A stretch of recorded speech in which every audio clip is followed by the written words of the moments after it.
But I got out, and I was hit with this problem.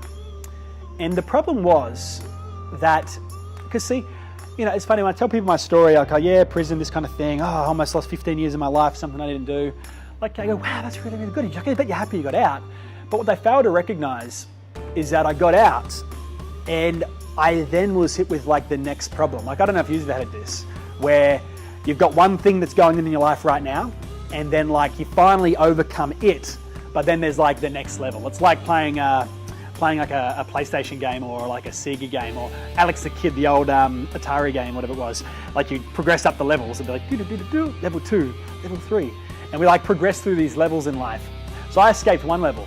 I beat the the enemy at the end and progressed into level 2.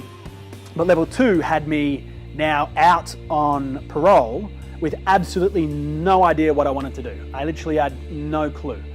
And the problem with that is that like, I felt empty because I had no skills. I dropped out of school when I was in year 10. When I was in year 10, I then had my mum. I don't know if your parents are like this. Your parents are kind of like, you should go and get a degree, or you should go and, you know, get an apprenticeship. My mum still rides that apprenticeship bandwagon. She's got my sister now doing an apprenticeship as a hairdresser. For me, it was, hey, Todd, you're just like your brother. Your brother did an apprenticeship as a chef. You should be a chef. So I became a chef when I was 15 years of age. Funny thing was, it was actually doing chefing that got me involved with all the drugs.